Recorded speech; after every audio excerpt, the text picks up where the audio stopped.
Assalamualaikum warahmatullahi wabarakatuh. Saudara-saudara kaum muslimin yang dimuliakan Allah Subhanahu wa ta'ala, penghapus dosa berikutnya adalah bertaubat kepada Allah Subhanahu wa ta'ala. Taubat berasal dari kata taba yatubu taubah, yang bermakna ada ya'udu audah, yaitu kembali. Kembali dari mana? Kembali dari maksiat kepada taat, kembali dari syirik menyekutukan Allah kepada tauhid, mengesahkan Allah, kembali dari takabur, merasa lebih baik daripada orang lain, merasa lebih mulia, merasa lebih besar, kepada tawadu, tidak merasa lebih besar daripada orang lain, tidak merasa lebih baik, tidak merasa lebih mulia. Kembali dari kikir, bakhil, pelit kepada sakha, dermawan.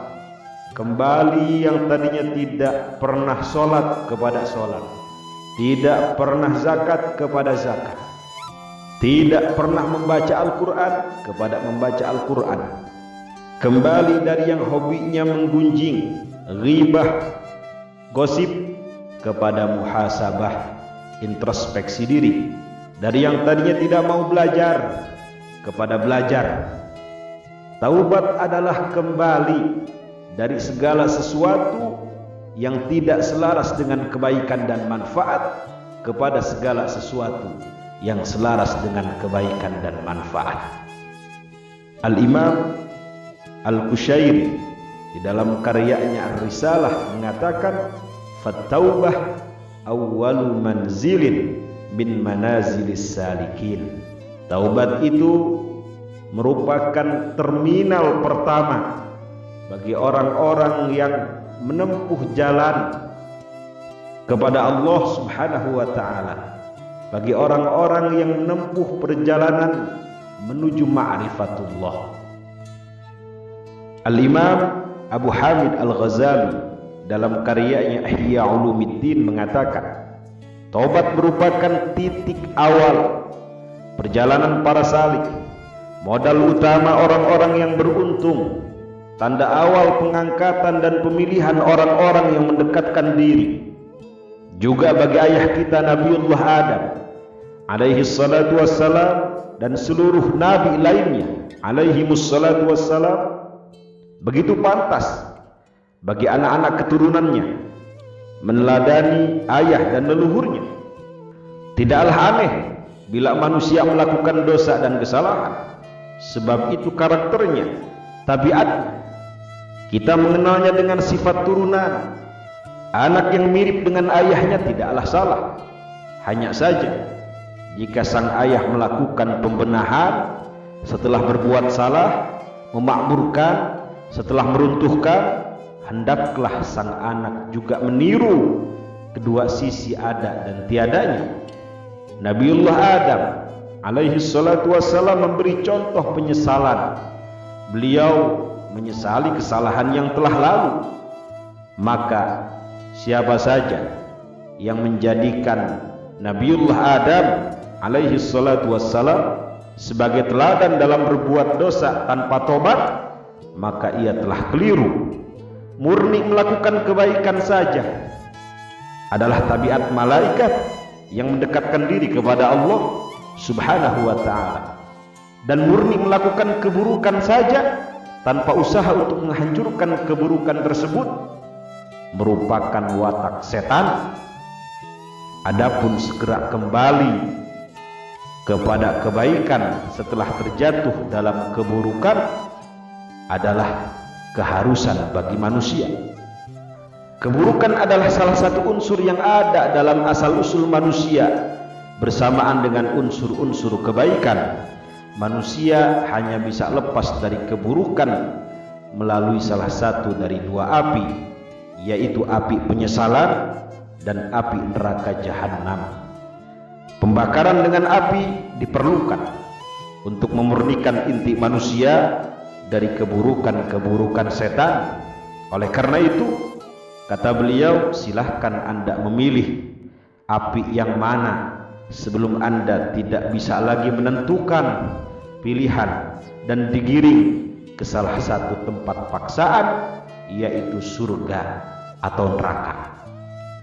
Saudara-saudara kaum muslimin yang dimuliakan Allah Subhanahu wa taala, tabiat itu atau karakter tersebut telah dinyatakan oleh baginda Nabi besar Muhammad sallallahu alaihi wasallam, kullu bani Adam khatta'un wa khairul khatta'in at-tawwabun. Setiap keturunan Adam banyak salahnya, tetapi sebaik-baik mereka yang banyak salah adalah mereka yang selalu dan terus-menerus melakukan pertaubatan kepada Allah Subhanahu wa ta'ala. Orang yang melakukan pertaubatan dan orang yang selalu menyucikan dirinya akan dicintai Allah Subhanahu wa ta'ala. Innallaha yuhibbut tawwabin wa yuhibbul mutatahhirin. Sesungguhnya Allah Subhanahu wa ta'ala menyukai orang-orang yang bertaubat dan menyukai orang-orang yang menyucikan diri. Rasulullah sallallahu alaihi wasallam bersabda, demi Allah, Allah lebih senang terhadap taubat hambanya melebihi seseorang yang berada dalam perjalanan di tengah padang yang luas, kemudian berteduh di bawah naungan pohon dan tidur di bawahnya. Saat bangun ternyata tunggangannya tidak ada. Ia lantas mendaki tanah tinggi namun tidak melihat apapun. Setelah itu ia beralih ke tempat tinggi yang lain dan melihat dari ketinggian namun tidak melihat apapun. Ia lantas berkata, aku akan kembali ke tempatku semula. Aku akan bertahan di sana hingga mati. Ia pun pergi dan ternyata mendapati hewan tunggangannya telah menyeret tali kekang. Sungguh, kata Rasulullah sallallahu alaihi wasallam, Allah lebih senang terhadap tobat hambanya melebihi senangnya orang itu terhadap tunggangannya yang ditemukan kembali. Karena itu Allah Subhanahu wa ta'ala memerintahkan agar hamba-hambanya terus dan selalu menyampaikan pertaubatan agar mendapatkan keberuntungan. Allah Subhanahu wa ta'ala berfirman, wa tubu ilallah jami'an ayyuhal mu'minuna la'allakum tuflihun.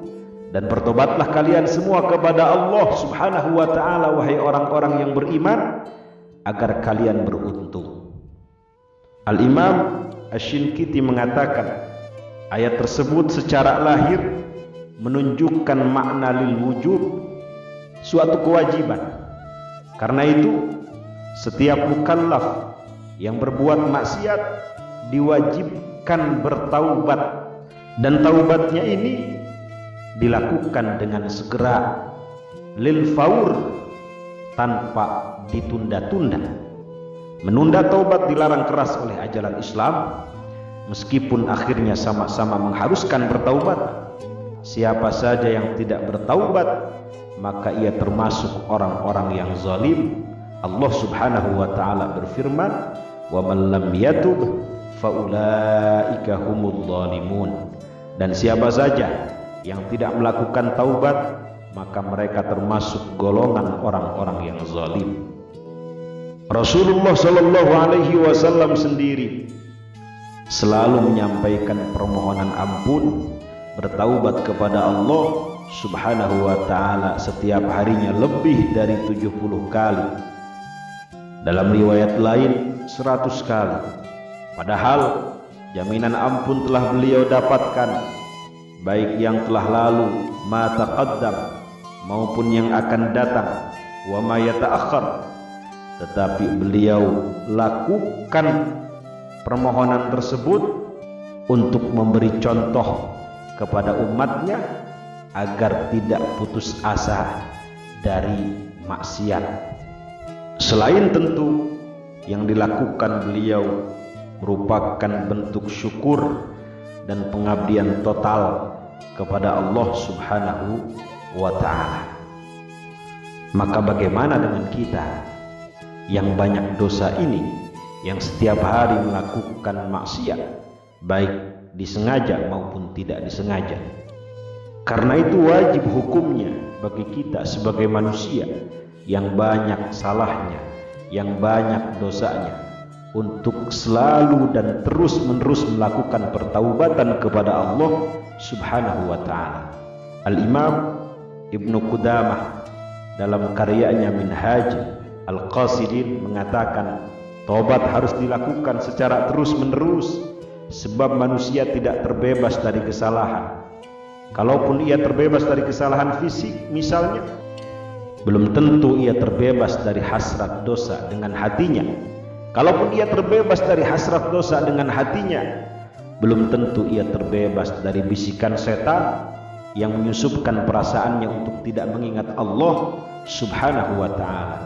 Kalaupun ia terbebas dari dosa ini, belum tentu ia terbebas dari kelalaian dan keterbatasan mengetahui Allah, sifat-sifatnya dan perbuatan-perbuatannya, yang semua itu merupakan cermin kekurangan. Tentu saja setiap manusia tidak terlepas dari kekurangan-kekurangan semacam ini. Sultanul Aulia Syekh Abdul Qadir Al-Jilani mengatakan, taubat harus dilakukan baik lahir maupun batin. Tobat dari lahir saja tidak cukup. Perumpamaan orang yang taubat dari lahiriah saja, kata beliau, seperti orang yang memotong rumput tapi hanya di batangnya saja. Ia tidak mau berusaha mencabut dari akarnya, maka pasti akan tumbuh lagi, kata beliau, bahkan lebih lebat dari sebelumnya. Berbeda dengan orang yang bertaubat dengan sungguh-sungguh lahir batin, ia laksana orang yang mencabut rumput hingga akar-akarnya, maka dapat dipastikan tak akan tumbuh lagi. Kalaupun tumbuh, itu termasuk kasus yang langka. Meskipun demikian, orang yang bertaubat secara lahiriah bisa saja disebut dengan taibun, orang yang bertaubat. Hanya saja belum tawab, orang-orang yang benar-benar bertaubat. Maka barang siapa yang benar-benar bertaubat kepada Allah Subhanahu wa ta'ala, baik lahir maupun batin, Allah Subhanahu wa ta'ala mengampuni kesalahan-kesalahannya.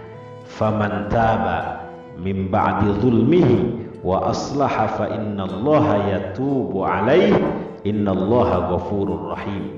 Maka barang siapa yang bertaubat setelah melakukan kejahatan dan memperbaiki diri, maka sesungguhnya Allah menerima taubatnya. Sesungguhnya Allah Subhanahu wa ta'ala Maha Pengampun, Maha Penyayang. Dalam ayat lain, dan tentu ayatnya sangat banyak, Allah Subhanahu wa ta'ala berfirman, wa inni laghaffarul liman taba wa amana wa amila salihan tsumma ihtada. Dan sungguh aku Maha Pengampun bagi yang bertaubat, beriman dan berbuat kebaikan, kemudian tetap dalam petunjuk. Dalam satu riwayat, Rasulullah sallallahu alaihi wasallam mengatakan, at-taib minadz dzanbi kaman la dzanbalah.